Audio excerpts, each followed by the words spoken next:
ওরা শুধু ভোট চুরি করে নাই, ডাকাতি করেছে। যেই বোনদের উপরে আক্রমণ করা হয়েছে, পেটে লাথি মারা হয়েছে, বোরকা ধরে টান দেওয়া হয়েছে, গুলিবিদ্ধ করা হয়েছে, পা ভাঙা হয়েছে, প্রত্যেকটির হিসাব কড়ায় গন্ডায় আমরা ইঞ্জিনিয়ার তারেক রহমান থেকে বাংলাদেশে বুঝে নেব ইনশাআল্লাহ। আমরা আল্লাহর কাছে শুকরিয়া জানাচ্ছি যে আল্লাহ তাআলা জনগণের সামনে যারা ভোট ডাকাত তাদেরকে উন্মোচন করতে আমরা সক্ষম হয়েছি বাংলাদেশে। ওরা শুধু ভোট চুরি করে নাই, ডাকাতি করেছে। আমাদের সুস্পষ্ট অনেকগুলো দাবি রয়েছে। আজকে নির্বাচনের পরে 11 দলীয় যে ঐক্য রয়েছে, আমরা জনগণের সামনে উপস্থিত হয়েছি।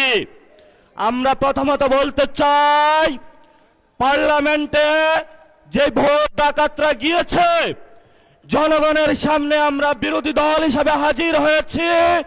আমরা রাজপথে থাকব, কড়ায় গন্ডায় ইঞ্চি ইঞ্চি করে জনগণের উপরে যারা ভোটের ইঞ্জিনিয়ারিং করেছে, ভোট ডাকাতি করেছে, নতুন ভাবে জুলুম চাপিয়ে দেবার চেষ্টা করছে, আমরা তাদের কাছ থেকে বুঝে নেব ইনশাআল্লাহ।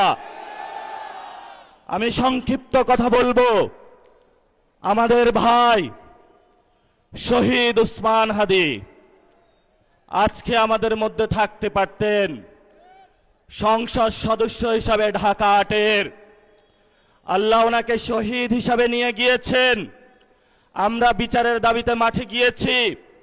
আজকেই যেহেতু বিরোধী দলীয় যাত্রা হচ্ছে এই বায়তুল মোকাররম থেকে, আমি সরকারের কাছে আহ্বান জানাবো, দেশের কাছে আহ্বান জানাবো, প্রশাসনের কাছে আহ্বান জানাবো, আপনারা দ্রুত গতিতে শহীদ উসমান হাদি ভাইয়ের হত্যাকাণ্ডের বিচার যাতে হয় সেই উদ্যোগ নিন।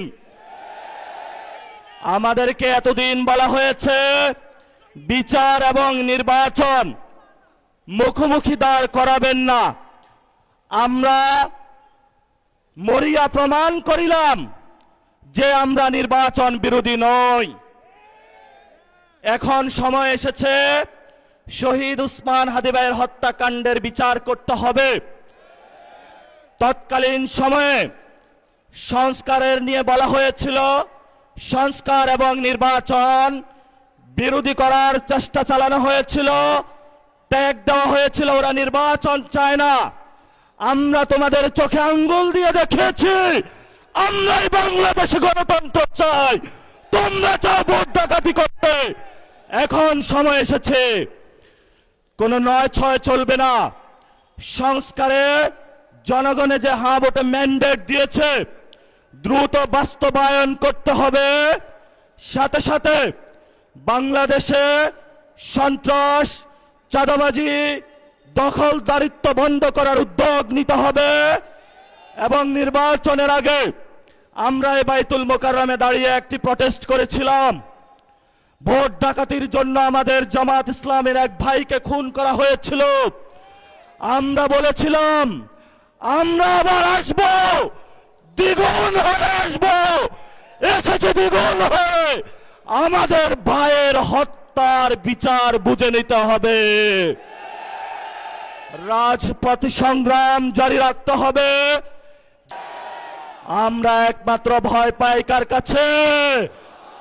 আল্লাহ ছাড়া আমরা কারো কাছে ভয় পাই না। হে মালিক, তুমি আমাদের রক্ষাকারী, তুমি আমাদের রিজিক দাতা।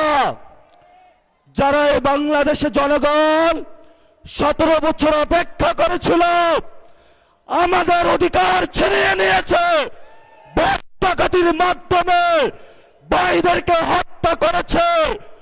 আয়েশের মালিক তোমার মালিকের বিচারে আমরা বিচার রেখে গেলাম। তুমি তাদের দৃষ্টান্তমূলক শাস্তি বাংলার মাটিতে জনগণের সামনে করবে।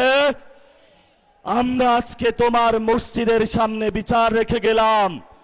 বাংলাদেশের মানুষ হতাশ হবেন না। লা তাহজান ইন্নাল্লাহা মানা, আল্লাহ আমাদের সাথে আছেন, শক্তিমান, ভয় নাই, জয় করব আমরা ইনশাআল্লাহ। দ্বিগুণ হয়ে পার্লামেন্টে যাব। সবাইকে আসসালাম, সবাই দোয়া রাখবেন। আসসালামু আলাইকুম ওয়া রাহমাতুল্লাহি ওয়া বারাকাতুহু।